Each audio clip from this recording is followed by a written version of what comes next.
You're walking through a Target parking lot. You're not looking for anything. You're just trying to get to your car before the ice cream in your bag melts. And then you see it. A dog, leashed to a shopping cart, golden retriever, tongue out, absolutely minding its own business. You have never met this dog. You share no history, no mutual friends, no prior relationship of any kind. This dog does not know your name. You do not know its name. And yet, before your conscious brain has said a single word, your hand is already moving. Your knees are already bending. And within 4 seconds, you are crouched on hot asphalt in the middle of a parking lot, in front of complete strangers, saying, in a voice you would never use in a work meeting, "Hey, who's a good boy?" You did not decide to do this. Somewhere between seeing the dog and speaking baby talk to it in public, your rational adult brain got completely overridden. And here's the part that should actually bother you. This isn't just you. It's not a dog person thing or a grew up on a farm thing. Walk into any American dog park, any pet store, any neighbor's backyard, and you'll watch grown adults, doctors, contractors, Marines, instantly collapse into baby voice the second something small and fuzzy walks by.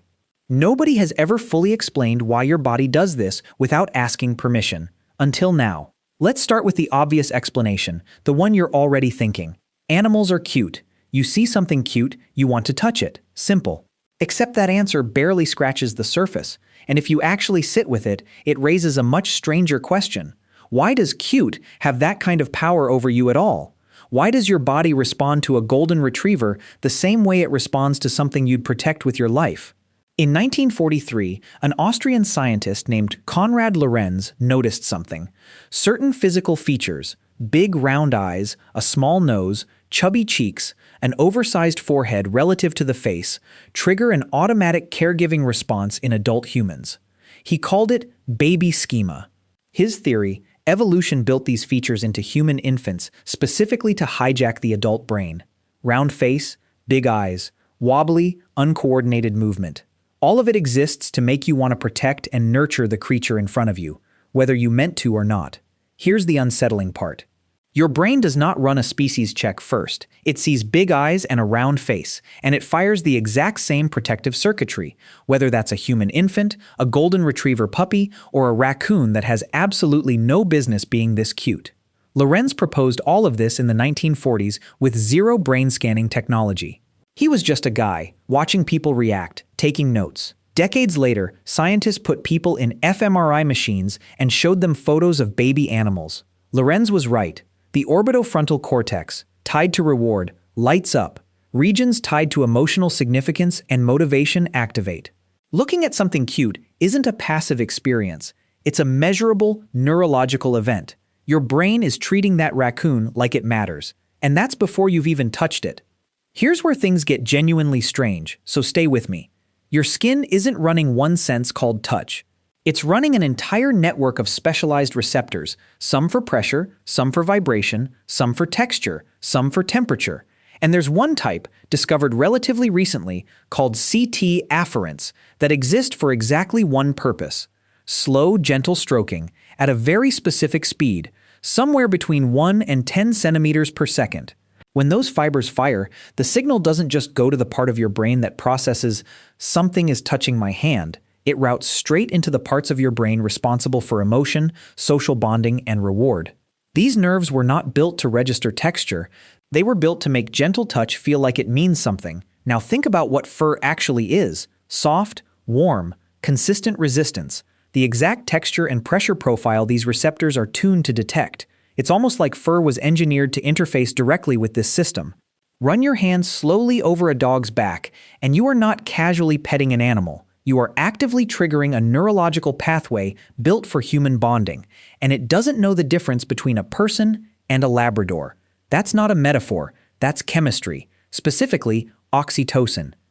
You've probably heard oxytocin called the love hormone, and most neuroscientists are a little tired of that label because it undersells what it actually does. Oxytocin floods your system during hugs, during holding a baby, during any meaningful physical affection. And here's the part that should stop you cold. Multiple studies have shown that just a few minutes of petting a dog and making eye contact measurably spikes oxytocin in your bloodstream. Now, here's the twist that makes it almost unbearably wholesome. The dog's oxytocin spikes too. At the same time, both of you, locked in eye contact in a Target parking lot, are simultaneously flooding your systems with the exact same bonding chemical that ties parents to children and partners to each other. You walked up to a stranger's dog and accidentally fell a little bit in love with it. So did the dog. That's not sentimentality. That's biology, working precisely as designed. Think about how strange that actually is when you slow down and look at it. You didn't ask to bond with this animal. You didn't sit down and decide, today I will form an attachment to a stranger's pet. Your body simply did it to you, automatically, in under a minute, using the exact same chemical machinery it uses to bond you to your own children. There was no consent form, there was no negotiation. Evolution just reached in and flipped the switch. But this raises the real question. Why soft things specifically? Why not gravel? Why doesn't your hand reach out to stroke a brick wall the second you walk past one? Part of the answer goes back to infancy. As babies, you spent an enormous amount of time in contact with warm, soft things: skin, blankets, other bodies. That association, soft equals safe, gets wired into your nervous system before you have language, before you have conscious memory. Then there's temperature, which is criminally underrated. Fur is warm, and warmth signals something very specific to your nervous system. This is alive.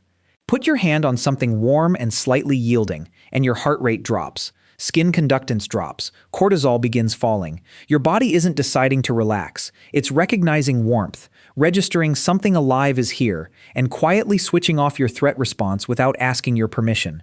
And then there's the sound, because this isn't just about touch.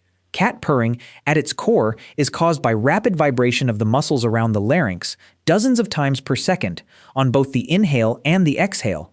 Most domestic cats purr somewhere between 25 and 150 Hz, with the sweet spot sitting around 25 to 50 Hz. Here's the part that sounds fake but isn't. That exact frequency range has been shown in clinical research to promote bone healing, reduce inflammation, and speed up soft tissue recovery. There are actual physical therapy devices built to replicate those frequencies for patients recovering from fractures. Which means your cat, sitting on your chest, ignoring you, silently judging the structural integrity of your bookshelf, is passively vibrating your body at a frequency that might genuinely help you heal. Cats are accidentally running a physical therapy practice out of your living room and charging you nothing but your undivided attention. We should be far more suspicious of how good this is for us. Now let's talk about the part that actually feels a little out of control. You know you're supposed to ask before petting a strange dog. You've been told twice already by your friend that her cat hates being touched. You do it anyway. Part of that is approach motivation. When your brain flags something as highly rewarding and soft, warm, cute animals hit nearly every reward signal your brain has, it creates a pull toward that thing that happens before conscious decision-making kicks in. Your hand moves. Your brain is just catching up. Then there's something researchers actually call cute aggression. That strange, almost violent urge to squeeze something adorable into oblivion. I could just eat you up. Scrunching a puppy's face between your hands like you're trying to fold it in half out of love. Yale researchers studied this seriously and found it's not random.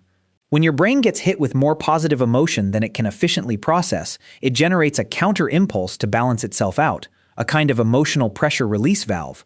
The slightly unhinged urge to bite a puppy's ear is, medically speaking, your brain working correctly. You're welcome.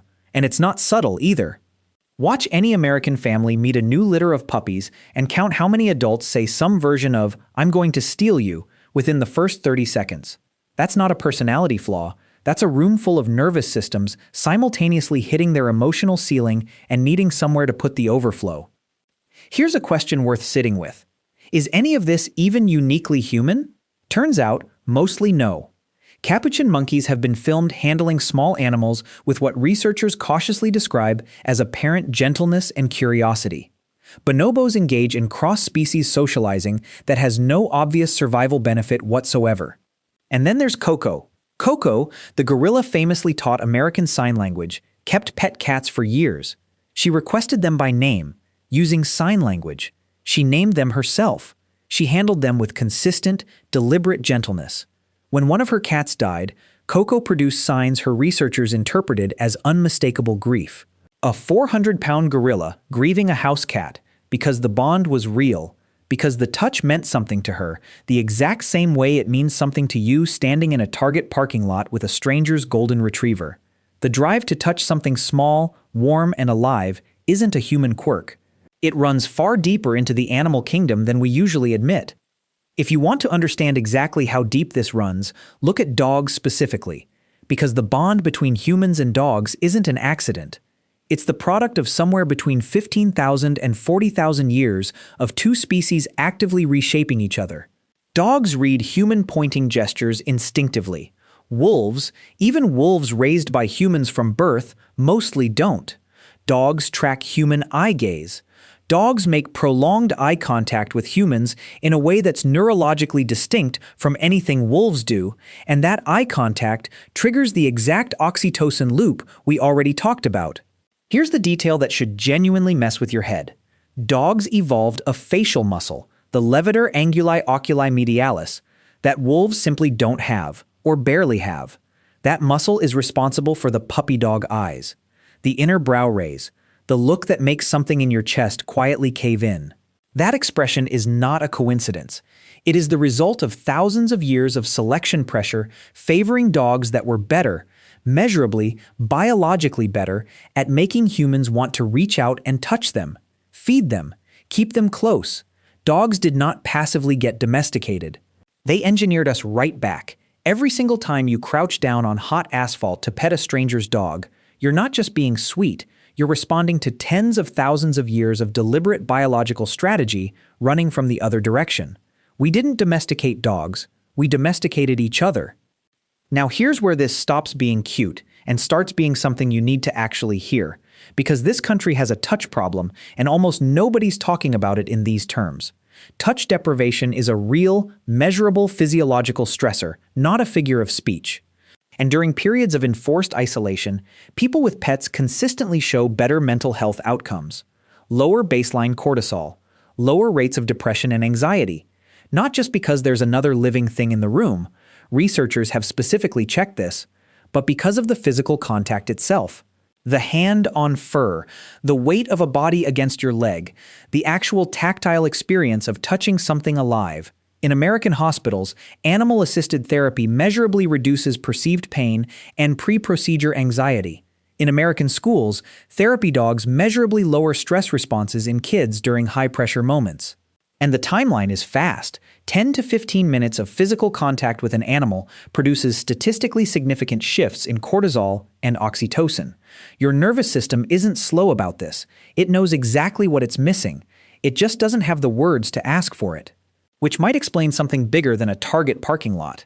Rates of loneliness in America have been climbing for years, long before anyone said the word pandemic. Millions of adults report going days without a single meaningful physical touch, not a hug, not a hand on a shoulder, nothing. And at the exact same time, American pet ownership has climbed to record highs. Nearly 2 out of every 3 households in this country now have a pet. That's not a coincidence.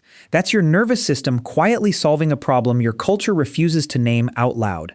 Walk into any American suburb and count the dogs being walked at dusk, alone, by people who live alone. Every one of those walks is doing double duty. Exercise for the dog, and the only real physical closeness that person will have all day. Nobody puts that on a leash tag. Nobody talks about it out loud. But it's happening on every street, in every city, every single evening. We treat the urge to pet a stranger's dog like a funny personality quirk, the thing that makes you 10 minutes late because you got ambushed on a sidewalk. But what it's actually revealing is much older and much more serious. Touch is how mammals tell each other they're safe. It's one of the primary channels through which we regulate each other's nervous systems, without a single word. It's the physical version of saying, I see you, I'm here, you're not alone. For nearly the entirety of human history, we lived in close, constant physical proximity to animals, working beside them, sleeping near them for warmth, raising them, touching them daily without a second thought. The sterile distance we now consider normal between humans and animals is an extremely recent invention. Practically nothing on an evolutionary timeline. Your nervous system never got the memo.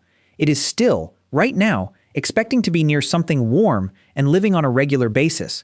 And when it doesn't get that, it doesn't file a complaint. It just quietly gets a little worse, a little more anxious, a little more alone. So the next time you catch yourself crouched on hot pavement, talking to a stranger's dog in a voice reserved exclusively for infants and golden retrievers, don't be embarrassed. That's not a weird habit. That's the oldest, most honest part of you, still trying to do the one thing it's always known how to do. You were never going to walk past that dog. None of us are.